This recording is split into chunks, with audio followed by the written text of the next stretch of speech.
This is Full Court Blitz 16 with Sports Director Josh Jackson. All right, let's get it started with Callaway and Provine. Standing room only for this one. Opening quarter, Rams strike early. Darius Newsom in transition, pulls up for three. Yes! Provine takes the 3-2 lead, but the freshman phenom would answer. His name is Deshaun Ruffin, making defenders look crazy in traffic. Seaway up 14-9. Second frame now, Quentin Burns was filling it for three. Yes! Rams gaining momentum, but not for long, says Deontay Spencer. 6'7" senior drains the three from the wing. That's going to hush the crowd there, but Quentin Burns said, not on senior night, man. I've got to come back in. Rams within 10 at that point. Here we go. He comes back for three, drains it in Ruffin's face, but Ruffin would have the final laugh. Watch this, my man, ninth grade, pulls up from Steph Curry range for three. Yes! The freshman and his friends would go on to win. Callaway on top, final score 102-80. Good evening, folks, and thanks for tuning in to Full Court Blitz 16. I'm Sports Director Josh Jackson. Lots of highlights to get to tonight, but first, sports anchor Ashley Shabody is in the studio with this week's Picks and Roll. Thanks so much, Josh. That's right. Switching things up a bit and starting to show off with Picks and Roll. We're giving you our top 10 pull from the viewing area. Coming in at number 10, it's MRA. Madison St. Joe, they stay at the number 9 spot. Crystal Springs drops to number 8, and St. Andrews takes their spot at number 7 after the Saints defeated the Tigers on Tuesday. Florence remains at number 6. Warren Central coming in at number 5, and these last four remaining the same from last week. Raymond at number 4, Forest Hill at number 3. Callaway at number 2, and despite losing to Velma Jackson, the Canton Tigers still coming in at that top spot. Their loss to the Falcons was just their first loss since November 22nd. And those are this week's Picks and Roll. All right, thanks so much, Ashley. Now to our game of the week. It features Dandy Dozen, Mike Barber of JA facing the legendary coach Richard DeWeese and MRA. Mr. Rob J, are you here? Where are you, Rob? I'm right. Oh. I'm right. Lanier not in that poll? Well, tonight's game between MRA and Jackson Academy was the last regular season game in the conference, and it was a good one. The Raiders were trying to become just the first team in the MAIS this season to beat the Patriots, and JA will get off to a good start in this one thanks to that man right there. But TJ Smith, that's him right there, he would fire one from deep in the corner for the early lead. JA opened on a 9-0 run. But Trey Ford, he's a good basketball player. He would help bring the Patriots back as he scores off the layup in transition. MRA grabbed a 1-point lead at the half. JA's Walker Pettigo was hard to stop inside. Look at that. He scores when he wanted to. The Raiders kept the game close. MRA would open the second half on a 7-2 run to hold the lead for much of the second half. But Mike Barber, watch this. Now, he will shoot this. He'll miss, and he'll get it right back and put it right back up and in. And that would help Jackson Academy defeat MRA tonight 59-57, their first loss in MAIS action this season. Again, that final score, Jackson Academy wins 59-57. Now, despite the loss, MRA will go into the tournament as the number 1 seed, while the Raiders will be seeded number 2. Back over to you, Josh. Thanks so much, Rob. Talking about Lanier in the poll there. Is Monte Ellis still over there?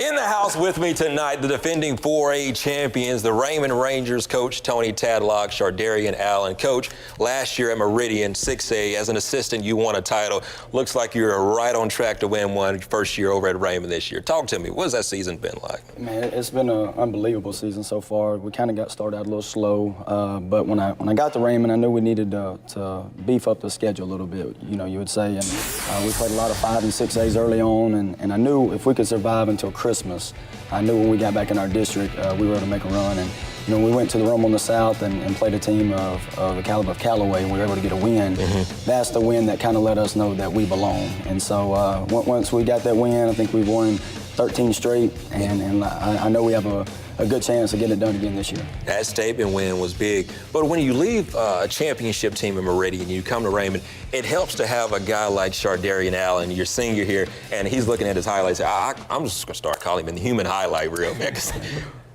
Flying, man. Did you see yourself there? Yes, sir. Yes, sir. Averaging 18 a game, 6 boards, 3 steals. He does it on both ends of the floor, man. You won one last year. Looks like you won back-to-back titles, man. You, Jakor, you got a core group there, Cameron Woodall. What has this season been like for you guys? I feel pretty good, you know. Going back and forth, you know. Coach set up with a tough schedule early league, so looking forward to the big house this year. Yeah. Yes, sir. I remember last year in the 4A state championship game, you came out with the MVP there. But this year, it seems like last year, you know, people were wondering, is Raymond really that good? Coach, you've seen some great players. You won a championship this year. How good is this team, would you say? This team, like I always tell them, the results speak for themselves. We competed with Forest Hill and Canton and Meridian. We were right there. We were a player or two away. And like I say, a lot of the early season issues we had, we were just inexperienced in key positions, and those guys have grown up. And like I said, when you have leaders on this team, especially this senior class, I mean, they come to work every day and they lead, and it helps me because being a coach with these guys, they've taken that leadership role themselves. And so, like I say, when we have guys like Shardarian, Cam, Jared Keys, Jairus, those guys that lead every day, it makes my job a lot easier. It makes my job a lot easier, too, when I go cover games and he's throwing it off the backboard, dunking it. Man, I tell you, that's a great team. Well, for you personally, coming from Meridian, you're from Pearl, if I understand correct. So you're back home. It's a win-win for you. It is a win-win. Being close to family, like I say, I built, you know, great relationships with those kids in Meridian, and we were fortunate enough my last season to win a state championship. But to be able to start something on my own, and I kind of knew what I was walking into because we were fortunate enough to play Raymond every year. True. You know, so I kind of had that leg up because we used to beat them pretty bad before I got here. So I knew the type of kids we had, and I knew the little discipline and structure, and I knew they were going to buy in automatically. And so it's been a great transition. I'll tell you, I'm on the Raymond bandwagon. You win a championship, I need me a ring too, Coach. I appreciate that. Shardarian, we're going to stick around. We're going to bring you back for buzzer beater plays and let you call the first play. You know, see how that works out. Right? Yes, sir. All right. That's it for now. Congratulations, Coach Tadlock, Shardarian Allen. Ashley, you got those high-priced seats. Take it away. Thanks, Josh, and congrats again to those Raymond Rangers. It's about that time, though. Let's show the ladies some love, so sit back, relax. It's time for Courtside with Ashley. First up, the Lady Wolves of Puckett. They made it to the quarterfinals last year, and this year no different. Currently 7-0 in district play. They traveled to Madison St. Joe tonight. Pick it up in the third here. Off the rebound, Wolves push it up the floor. Joy Richardson keeps going all the way to the rim. Puckett leads at 38-12. Bruins respond, though. No roster here, but it's number 4. She drains the deep 2, cuts into that deficit, but it's Addie Smith for Puckett stealing the show. Check out those handles into 2 defenders. She banks the 2. Lady Wolves remain undefeated in district play with the 58-22 win. While the Lady Raiders, coming off a state championship, continue their feat to the top yet again. Tonight, they hosted MRA. Deja Bradford had the hot hand early. She nails the 3 from the corner, and the Raiders take the early lead. But MRA kept it close as Rivers Frutal, what a name there, gets the steal, and she takes it all the way in for the layup. The Lady Pats led by 1 midway through the first. JA begin to pull away, though.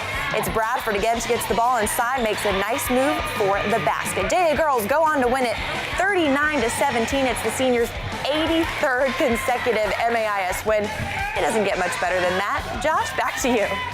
Don't go anywhere. Much more to come after the break. Thanks so much, Ashley.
much.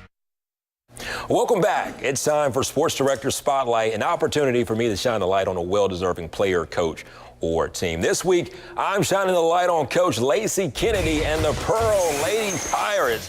Don't be so mean, Coach. And here's why. The squad is currently riding a 15-game winning streak, boasts a 26-2 overall mark, won the 6A Region 6 district title, and oh, by the way, they're 14-0 when playing on their home court over in Pearl. That's why I'm shining the light on Coach Kennedy and her squad. Now, if you know a player or a team that deserves some light, shoot me an email. That's Josh Jackson, JOSHJACKSON